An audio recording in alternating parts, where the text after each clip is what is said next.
Today on Investigate TV, every plane crash is investigated by one agency, but they don't always show up in person, even when there are deaths. Why critics say this needs to change. If the NTSB does not have people at these fatalities, at these crashes that have fatalities, something is broken. Plus, state laws make it confusing for parents and children to understand ATV rules, why experts say this can be a deadly problem.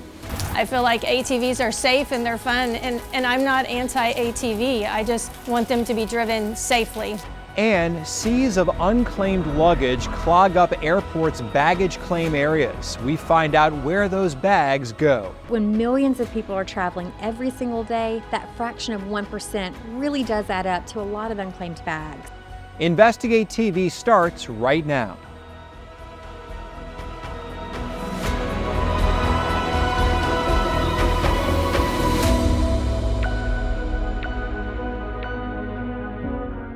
Hello and welcome to Investigate TV. I'm Lee Zurich.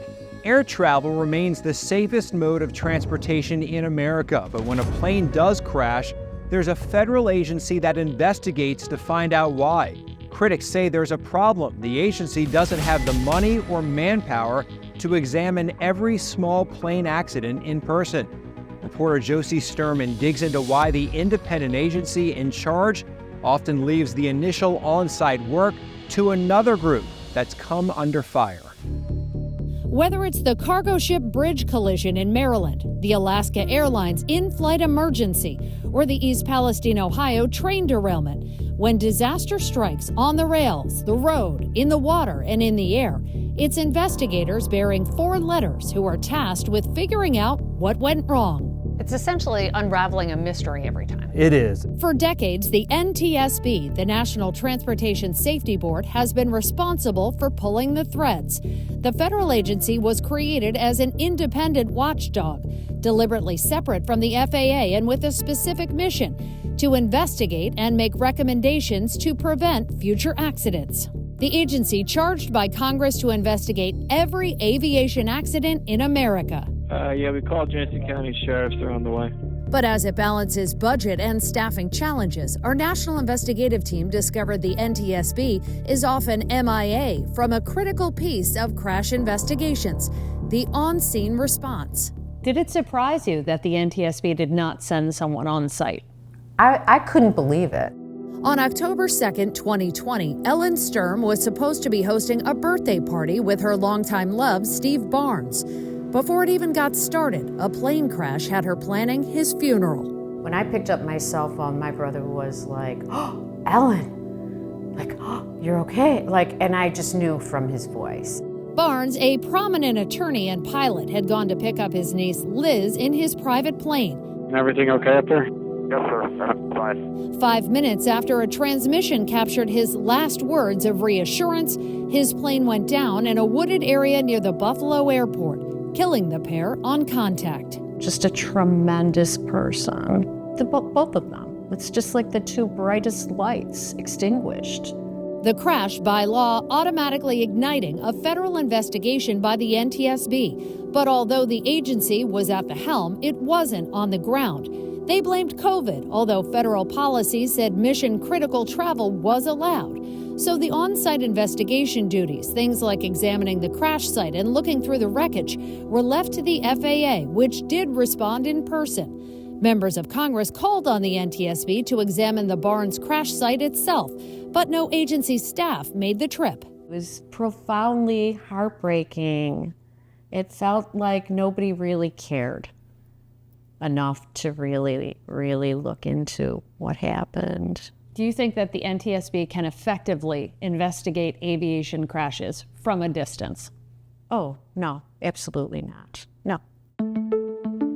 But our national investigative team discovered arm's-length investigations are a fairly common practice for the NTSB, even in cases where people are killed.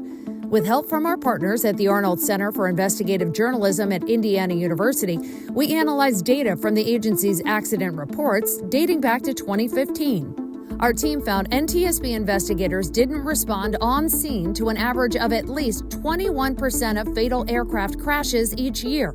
Some reports outlined a clear reason for investigators not to go. Things like pilot suicides, crashes into the ocean, or remote dangerous terrain that made examining wreckage impossible. Others had witnesses, video or radio recordings that gave the NTSB solid leads on a potential cause without seeing the scene. But that's not always the case. Still no federal investigators on scene to study the wreckage, including this 2019 crash that killed 2 pilots and left people picking through the wreckage of a plane strewn across the lawn of an Ohio home. NTSB investigators didn't respond on site that time because of a partial government shutdown that furloughed employees, drawing criticism from the former chair of the board. I think it's a huge mistake. Closed government offices and COVID aside, we found NTSB investigators have still played telephone in dozens of fatal crash investigations, from Arizona to California and Texas, relying on FAA investigators to be their eyes and ears on the ground. What do you think is missed if these on-site investigations are not done and this is delegated to somebody else? Oh, it's the detail. It's the detail. You need to really have people that are focused on the subject at hand. John Golia is a former NTSB board member. He's now raising concerns about the agency directing investigations using FAA staff from afar. The FAA people go through an accident investigation course, but they don't do accident investigations for their full-time job. It is an extra duty for their inspectors. I know lots of them that try to do their best, but they're not doing it full-time. And our team found evidence of big differences between the training and experience levels required for investigators working for the 2 agencies. Questions we raised about that and the lack of agency response to some specific deadly crashes we cited went unanswered by the NTSB. I think most people, if they looked at this picture as a whole, would say the problem is not at the NTSB, it's not at the FAA. It rests with the people who allocate the resources for the job that they want done. Resources are a real challenge. The FAA has more than 40,000 employees. The NTSB, about 400, roughly the same number they've had since the 90s, going decades without significant increases in funding to help them expand despite repeated pleas. The NTSB needs the resources to carry out our vital safety mission. That mission? Investigating approximately 1,200 aircraft accidents each year, with only about 50 on-scene investigators. Now, ideally, if we had 1,000 investigators, we could launch to, 1,000 accidents. That's not realistic. So what we need to do as a board is to utilize the resources that we do have. That's why Joe Sedor, the NTSB's chief technical advisor, says even when there's a fatality, the agency has to make strategic decisions about whether putting its own investigator in the field is necessary or if another party can handle it. We have an assessment process that we do every single time, because as we say, it's chaos management. That management extends well beyond those first moments following a crash. The records we looked at show NTSB investigations continue for months or even years, looking at evidence, interviewing people, doing testing. All of that requires manpower. Sedor says the most efficient way to make it happen may be using FAA staff on the front end of some cases. We'll have a direct contact with the investigator that goes, and it will be a collaborative effort of deciding what to do. But it's that collaboration that has some critics sounding alarms about the NTSB and FAA being too close for comfort. The FAA has its own mission, along with a growing list of questions to answer about oversight in the wake of the Boeing scandals and Alaska Airlines door incident. It's a matter of trust, but it's also a matter of having that disconnect, making sure that the NTSB is disconnected from the FAA, because you want people to have faith in the system. Right now, there's no faith in the system. David Williams with Taxpayers Protection Alliance believes separation is key. That's why he says his organization is joining the call for more NTSB funding so the agency can be truly independent. If the NTSB does not have people at these crashes and at fatalities, something is broken. Yeah, it's outrageous. It's our government not serving us. For Ellen Sturm, it's a failure to deliver answers for her family, to close the chapter on a mystery that continues to haunt them almost 4 years after the crash that killed Steve and Liz Barnes. The NTSB's final report lists the probable cause of the crash as a failure to maintain control of the airplane for undetermined reasons. Why did it drop from the sky? I still don't feel like I know. If they had been there on site and still provided the same conclusion, would it bring you any comfort? Oh, for sure. Absolutely. Absolutely. Our team has spent months contacting congressional leaders in key transportation roles to discuss our findings and the need for additional NTSB funding. None agreed to an interview. Little did we know that we would send her to a friend's house and she would never come back. Coming up, fatalities from all-terrain vehicles continue to rise, with children under the age of 16 at the highest risk for death.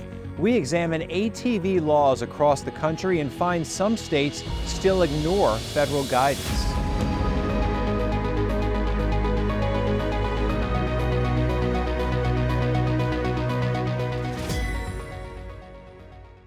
Welcome back to Investigate TV. Some states are ignoring federal guidance to set age limits for all-terrain vehicles. This despite government data showing kids under 16 are at the highest risk for death on ATVs.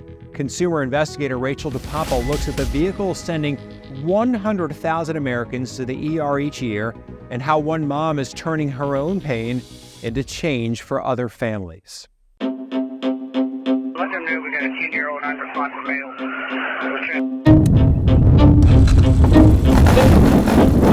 In the headlines almost daily. 5-year-old girl was killed in an accident involving a UTV. Children injured or killed on ATVs. He was sweet. And we loved him so much. I didn't even know what. I just kept praying to God, please, just please, I hope they are alive. Between 2016 and 2020, the Consumer Product Safety Commission estimates about 140,000 children under the age of 16 ended up in emergency rooms for ATV-related injuries. That's the equivalent of every child in the state of Wyoming going to an ER for just that one reason. From doctors to federal regulators to even ATV manufacturers. For years, they've all agreed on one premise.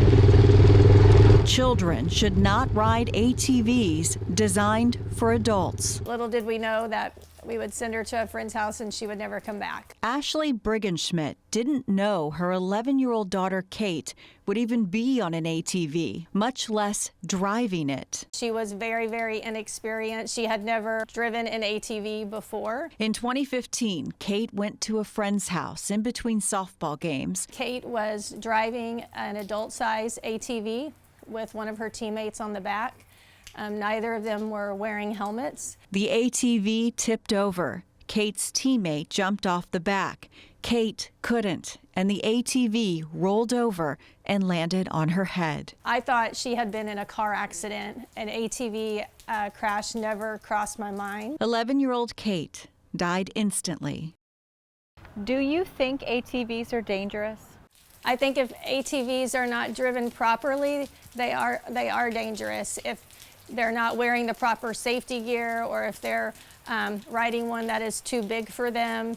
I mean, Kate weighed 75 pounds and she was on a machine that weighed 750. Every ATV now comes with these stickers, warning labels from the manufacturer listing a minimum age. This sticker is typically on the full-sized vehicles. It says, no children under 16. We examined ATV laws all across this country. They vary greatly, all the way down to the county level. We found at least 40 states lack restrictions that would stop a child younger than 16 from operating an ATV. 13 states have no age limit at all, and we found 9 states still don't have helmet laws on the books. It's really confusing, like the hodgepodge of state laws. For 20 years, Rachel Weintraub was the legislative director and general counsel for the Consumer Federation of America. We know what we need to do. to make these vehicles safer, for these numbers to go down dramatically. We really need to think about the best ways to ensure that children are on vehicles that are the right size and powerfulness for them. For the Consumer Product Safety Commission, ATVs remain the most dangerous discretionary use product for children. ATVs and side-by-sides together are responsible for the most number of deaths in our jurisdiction. We found the agency's recalled a total of 270 types of ATVs over the last 23 years. That's more recalls than it's issued on types of refrigerators, candles, and cribs. And I use these products. I wouldn't want them going away at all, but I do want to make sure that if me and my child are in one, we're going to be safe. So this is Kate. Ashley has turned her loss of Kate into a legacy.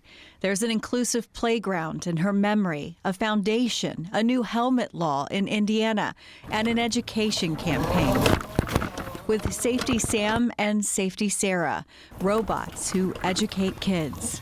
They're wearing helmets with all the appropriate safety gear on child-sized ATVs. The difference from an adult size is striking. I feel like ATVs are safe and they're fun, and I'm not anti-ATV. I just want them to be driven safely. Scan the QR code on your screen now to watch full Investigate TV videos on our YouTube channel. While you're there, subscribe to stay up to date on the latest Investigate TV content. Up next, millions of bags lost, late, or damaged each year by major airlines. We explain how that's resulted in a tourist attraction for shoppers.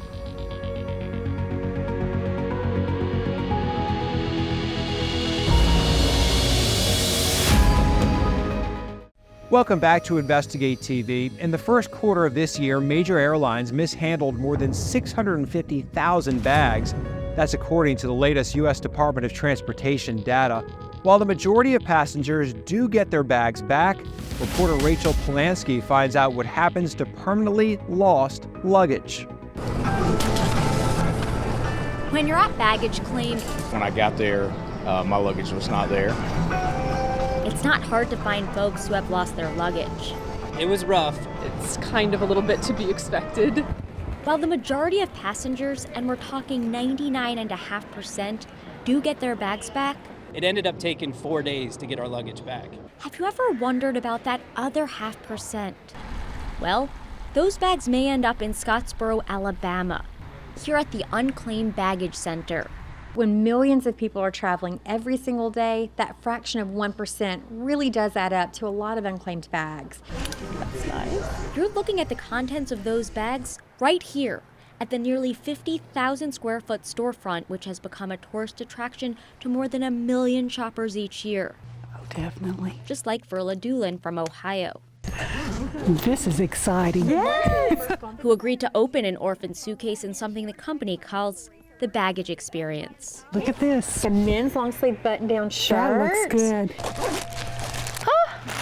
Verla didn't find any emeralds or rubies, which we're told has happened before. Oh my gosh, look at that. She did walk away with a nice souvenir. Wow, I love this. Isn't that cool? So how exactly does a lost suitcase make its way here? Well, the airline has 90 days to get the bag back to its rightful owner. If they don't, the Unclaimed Baggage Center, which has contracts with all major airlines, comes into the picture. We have truck drivers that make the trip around the country to pick up these unclaimed bags from airlines, and we bring them back here to Scottsboro, Alabama, in our operations facility, where we sort and process these suitcases. Then, each item gets sorted into one of 3 categories: sell, donate, or recycle. We wanted to show you that part of the process too, but the Unclaimed Baggage Center wouldn't let us into their operations facility, citing proprietary reasons. And just like that secret area behind the luggage belt at the airport, there are some things we're just not allowed to see.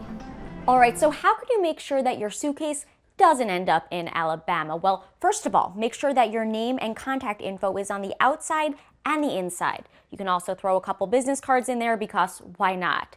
If you're really worried, take a photo of what you're packing. And if possible, carry on. Coming up, a recent survey finds most parents say raising children has been far more expensive than they expected. with the average family spending more than $11,000 per year per child. Budget tips for parents after the break.